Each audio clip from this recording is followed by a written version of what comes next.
4 heures du matin. Ils sont venus nous chercher, je vous dis adieu. 16 juillet 1942. Je te fais faire ces mots. La police est venue nous arrêter avec tous les juifs de la maison. On nous a enlevés, moi et mes 2 enfants. Je t'écris pour te dire que nous allons être déportés au Vélodrome d'hiver. Ces mots sont écrits aux aurores d'une tragédie, au petit matin d'une journée douloureusement inscrite dans notre histoire, comme une plaie vive dans notre mémoire nationale. Ces mots sont ceux d'une adolescente de 16 ans et d'une mère de 2 enfants. Ces mots sont écrits dans la précipitation de l'arrestation, dans la confusion de l'incompréhensible, sont à la fois simples et terribles. Ils disent la surprise, l'inquiétude et l'écroulement des certitudes. Ils disent ce que fut la race du Veldiv.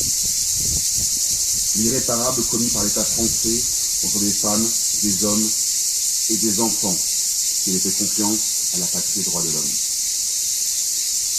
Il y a 78 ans, la France se trahissait elle-même.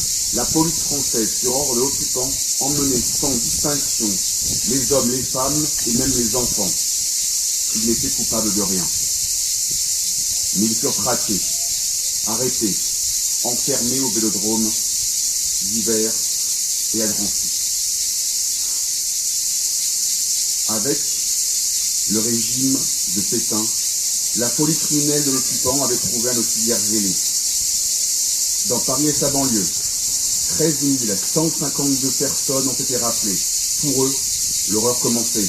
Pour ne s'achever qu'à Auschwitz. Aucun enfant ne revint des camps de la mort. La race du Veldiv est devenue le symbole de toutes les autres, l'emblème des persécutions menées contre les Juifs en France. En entretenant la flamme du souvenir, nous saluons la mémoire de toutes les victimes des crimes racistes, antisémites, et nous saluons de l'État français.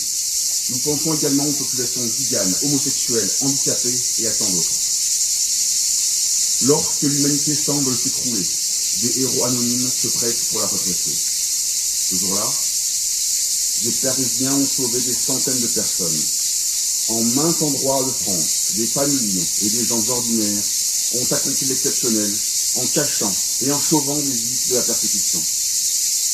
Bravant les risques, ils ont incarné nos valeurs les plus précieuses.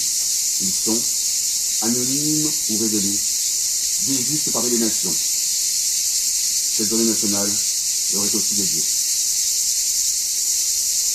Dans le chemin tracé par Jacques Chirac et suivi par le président de la République, notre pays regarde son histoire en face, avec clarté et vérité. C'est parce que la République connaît son histoire, qu'elle sait d'où elle vient, qu'elle sera intraitable face au racisme, à l'antisémitisme et aux discriminations.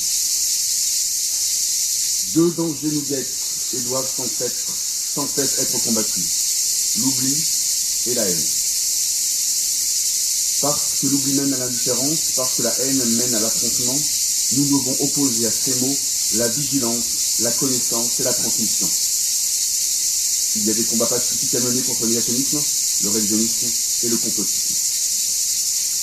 Cette journée nationale y contribue, mais le combat est aussi celui du quotidien, de chaque citoyen attaché aux valeurs de la République. L'esprit de vigilance de nous animer, qui doit être celui d'une jeunesse éclairée et consciente du passé.